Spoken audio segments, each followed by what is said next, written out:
Hi anime lovers. Welcome to A for Anime channel. In this video, we are going to talk about Dandadan anime. Dandadan episode 8 began with Okarun, Momo, Seiko Iase, Turbo Granny, and Aira Shiratori all eating dinner together following the day's strange events.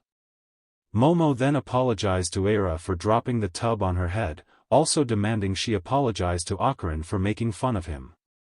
However, Aira said her problem wasn't the tub, but the fact that she suspected Momo and Okarun to be demons for their powers, as well as Seiko looking too young to be a grandma. The two argued with each other while eating, with Aira eventually saying she had been chosen to protect world peace from Momo and her followers before leaving. She thanked Seiko for having her and feeding her on her way out, while Momo yelled after her. Aira then came back in to thank Okarun for saving her several times despite being a demon, also asking why. Momo asserted it's because they weren't demons, while Okarun said it's normal to help someone who needs help. Aira took this as Okarun still having a human heart and needing to be liberated from Momo's control. As Aira left and focus stuck with her, it became clear that she had developed romantic feelings for Okarun as a result of his response. With Aira gone, Turbo Granny set up a game to give Okarun his kintama back. In reality, this was just Turbo Granny pitching it like a baseball for Seiko, who swung at it with her baseball bat. She missed it, but Okarun got the first of his two kintama back. Okarun and Momo then discussed how to find his other kintama at school the next day, where Okarun told Momo he couldn't eat lunch or spend time with her because he was busy. Momo said she understood, joining her friends from class for lunch instead. However, she was clearly bothered, saying it was suspicious since he looked like he was hiding something. Momo's friends suggested that he was with another woman, which Momo initially said wasn't like him before thinking of Aira. She then went to go get some drinks for herself and her friends, thinking how she feels uneasy about the Okarun situation on her way. She then ran into Okarun and Aira together, the two of them being in a romantically implicit position. As Momo reacted in shock, the focus shifted to before this scene, showing Okarun physically training outside so he could become stronger for the fights to come. He specifically wanted to avoid putting Momo in danger. However, he was interrupted by Aira, who confessed her feelings for him while attempting to kiss him. Okarun stopped Aira, prompting her to say that confessions of love come with a kiss, and it's the boy's duty to receive both. Okarun argued with her on this while asking how she's so amateurish in relationships despite her personality. The two locked hands and argued with each other before Aira tripped Okarun, leading to her falling with her back to the ground and looking up at Okarun, who was looking back. This was the exact moment that Momo walked up on them, prompting him to try to explain the situation to her. She began walking away, prompting Okarun to chase after her and try to explain everything.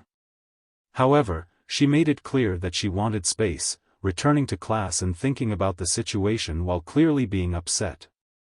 Okarun, meanwhile, recognized that it was pointless to make excuses, thinking about this while working out even in the middle of class. Suddenly, Okarun transported into empty space, with the ground being slightly flooded with water.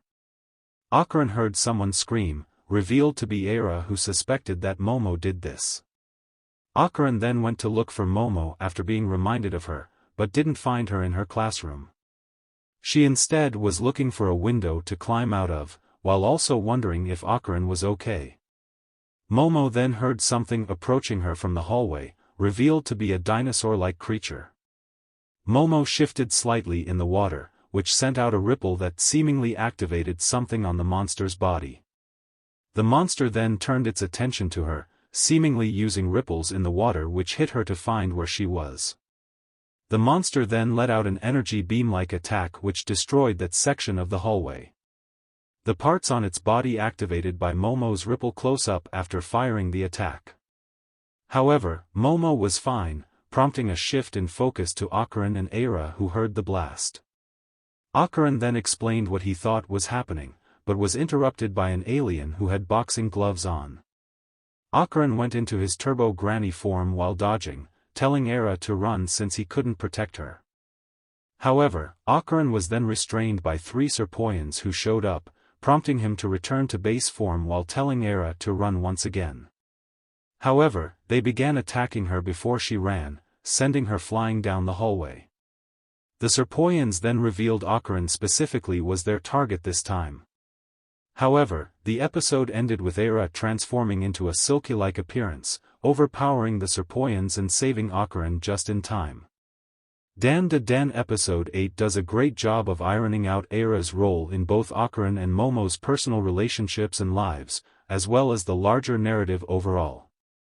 Likewise, the choice to give her Silky's powers is incredibly fitting given how impactful Silky's own backstory was.